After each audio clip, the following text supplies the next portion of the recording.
നേരത്തെ ചോദിച്ച പോലെ തന്നെ ഇപ്പോൾ ശ്രദ്ധിക്കേണ്ട ഒരു കാര്യം എന്താണെന്ന് വെച്ചാൽ ഇപ്പോൾ MBBS അബ്രോഡ് പ്ലാൻ ചെയ്യുന്നവരുണ്ട്. ഇത് പറയാതിരിക്കാൻ വയ്യ. ഇത് പല കുട്ടികളും അവിടുത്തെ ലൈഫ് സ്റ്റൈൽ കണ്ടിട്ട് വരുന്നവരുണ്ട്, ഓരോരുത്തരുടെ സ്റ്റോറീസ് കണ്ടിട്ട് വരുന്നവരുണ്ട്.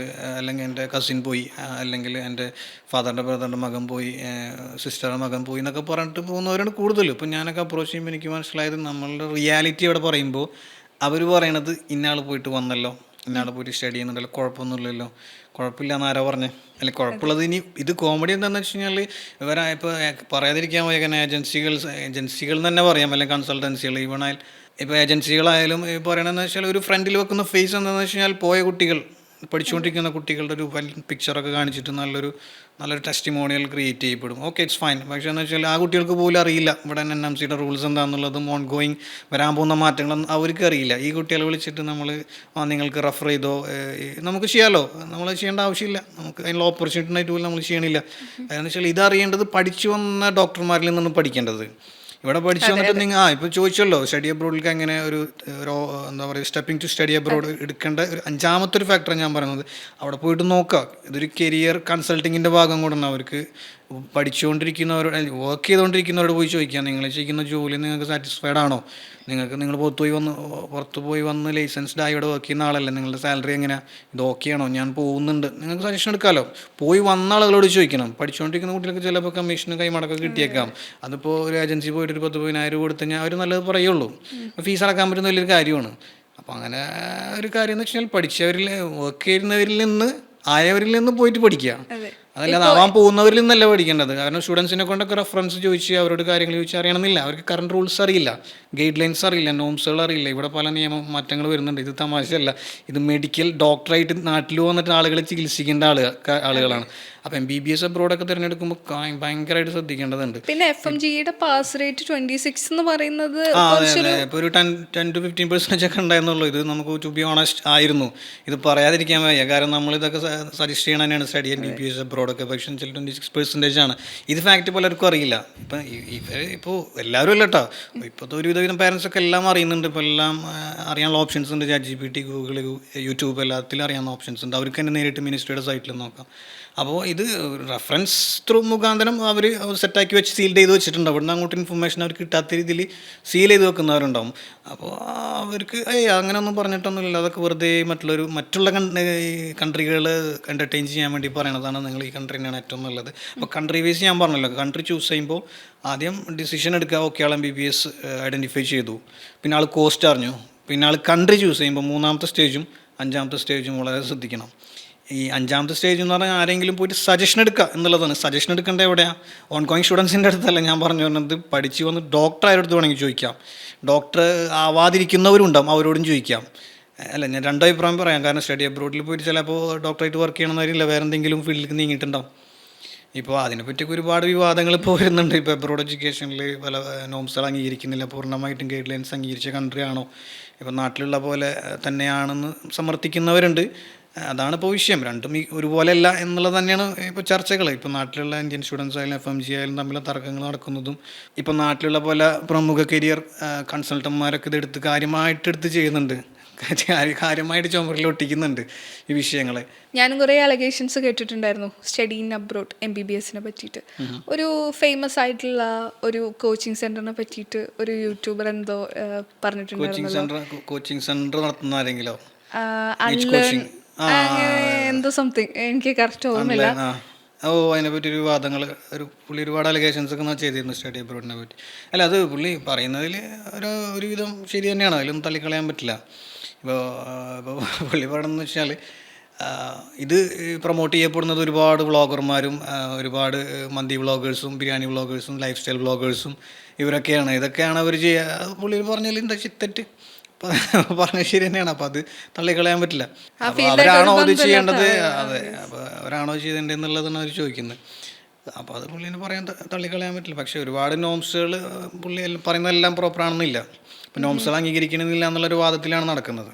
എനിക്ക് മനസ്സിലാവുന്നത് പുള്ളി ഇത് സ്റ്റഡി MBBS അബ്രോഡിനെ കംപ്ലീറ്റ് ചെയ്ത് ഡിഗ്രേഡ് ചെയ്യണതാണോ അല്ലെങ്കിൽ പുള്ളിയുടെ സൈഡ് ക്ലിയർ ആക്കാൻ വേണ്ടിയിട്ടാണ് എനിക്ക് മനസ്സിലായത്. എനിക്ക് തോന്നിയതായിരിക്കാം. ഇത് മറ്റേ സീസോമ ചവിട്ടുന്ന പോലെയാണ്, ഒരു സൈഡിൽ ചവിട്ടിയാലും ഒരു സൈഡിൽ പൊന്തുള്ളൂ. കാരണം ഇത് ഇവിടെ ആരെങ്കിലും ചവിട്ടിയാൽ മറത്തില്ല, അവിടെ എന്തെങ്കിലും ഇത് ഒരു ബിസിനസ് ലൈനാണല്ലോ കാര്യം. ഇത് പറയാതിരിക്കാൻ പോയി, എനിക്ക് അതുപോലെ സംശയമുണ്ട്. അതല്ലെങ്കിൽ ഇതിൻ്റെ കംപ്ലീറ്റ് റിയാലിറ്റി ഔട്ട് ചെയ്ത് പറയണതാണോ അല്ലെങ്കിൽ ഇത് പറയുന്നത് ശരിയാണോ ഇല്ല എന്നുള്ള വേറെ വിഷയം. ഇത് ഞാനതാണ് ചിന്തിക്കുന്നത്. പുള്ളി ഒരു കോച്ചിങ് സെൻറ്റർ എന്തെങ്കിലും നടത്തുന്നുണ്ടായിരിക്കാം, എനിക്ക് തോന്നുന്നതാണ്. അങ്ങനെ എന്തോ ഒന്ന് കേട്ടു. അപ്പോൾ അത് പോവാതിരുന്നാലാണല്ലോ അത് അങ്ങോട്ട് പോവാം. ഈ പറഞ്ഞ പോലെയാണ്. അതല്ല റിപ്പീറ്റ് എത്ര നാൾ റിപ്പീറ്റ് ചെയ്യും. ഇപ്പോൾ ഈ 2-3 തവണ റിപ്പീറ്റ് ചെയ്തവർ അബ്രോഡിന് പോകുന്നുണ്ട്, സ്റ്റഡി MBBS അബ്രോഡിൽ പോകുന്നവരുണ്ട്. ഇവർക്ക് ഓപ്ഷൻ ഇല്ലെങ്കിൽ ഇവർ ഡോക്ടർ ആവണ്ട എന്നാണ് പുള്ളി സമർത്ഥിക്കുന്നത്. എനിക്ക് മനസ്സിലാവണില്ല. അങ്ങനെയാണെങ്കിൽ ഓക്കെ പോകണ്ട, നിങ്ങൾ ഡോക്ടർ ആവണമെന്ന് പറഞ്ഞു കഴിഞ്ഞാൽ അപ്പോൾ അവർക്ക് ആഗ്രഹങ്ങൾ ഉണ്ടാവില്ല. ഓക്കെ അവരോട് ഒന്നും വർക്ക് ചെയ്യാൻ പ്ലാൻ ഇല്ല, അവർക്ക് പുറത്ത് പോയിട്ട് വർക്ക് ചെയ്യാനുള്ള ഓപ്ഷൻ ഉണ്ടെങ്കിലോ, ഇപ്പോൾ യൂറോപ്യൻ അക്രഡിറ്റേഷൻ ഉണ്ടെങ്കിൽ അല്ലെങ്കിൽ മിഡിൽ ഈസ്റ്റ് കൺട്രികളിൽ വർക്ക് ചെയ്യാനുള്ള അംഗീകാരം കിട്ടിക്കഴിഞ്ഞാൽ ഓക്കെയല്ലോ. അപ്പോൾ ഇത് ആവാൻ പാടില്ല എന്നുള്ളത് ഞാൻ മനസ്സിലാക്കുന്നത് അറിയില്ല കേട്ടോ.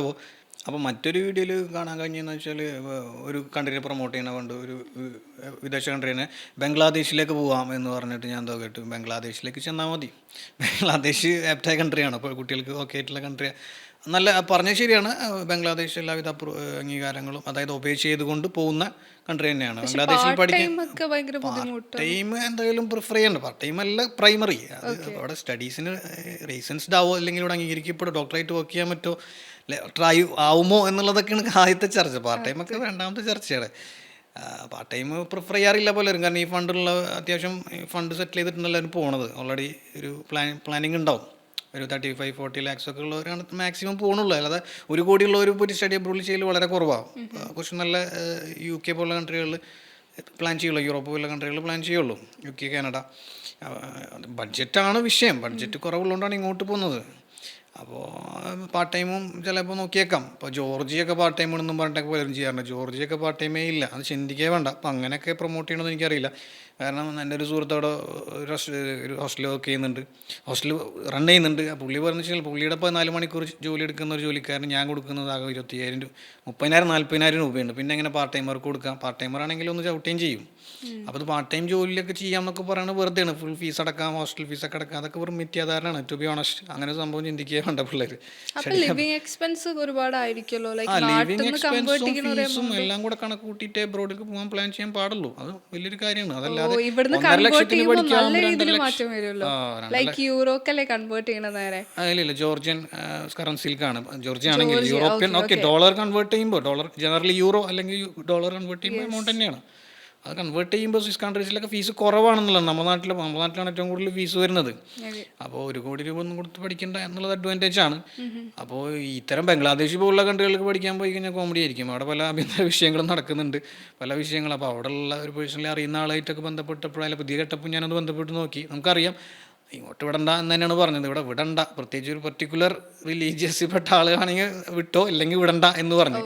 അപ്പോൾ അത് പറയാൻ പറ്റാത്തൊരു കാര്യമാണ്. അത് ഏത് റിലീജിയസ് എന്ന് പറഞ്ഞാൽ പ്രശ്നമാവേണ്ടതല്ലോ.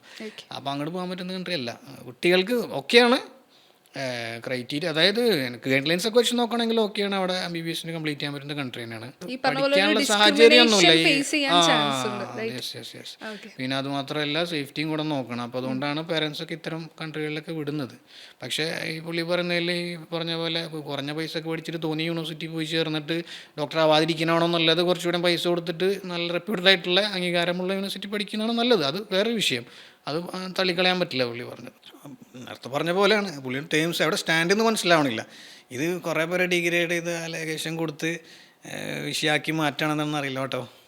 അപ്പോൾ അത് നമുക്ക് കം ടു ദ പോയിന്റ്. ഇപ്പോൾ സ്റ്റൈപ്പൻഡം ഹംഗേറിക്കം എന്ന് പറഞ്ഞൊരു സ്കോളർഷിപ്പ് പ്രോഗ്രാം ഉണ്ട് ഹംഗറിയിൽ. അത് കുട്ടികൾക്ക് വേണമെങ്കിൽ ഫ്രീ എഡ്യൂക്കേഷനായിട്ടൊക്കെ എടുക്കാം. അതൊക്കെ പിന്നെ ഫ്രീ എഡ്യൂക്കേഷനാണെന്ന് പറയാം. കാരണം ട്യൂഷൻ ഫീസ്, അക്കോമഡേഷൻ, മറ്റു വിസ, അതർ എക്സ്പെൻസസ് ഒക്കെ ഫ്രീ ആയിട്ട് തന്നെ കൊടുക്കുന്നുണ്ട്. പക്ഷേ ഫ്യൂ സീറ്റ്സ് ആയിരിക്കും, ഇൻടേക്സ് ഉണ്ടാവുള്ളൂ.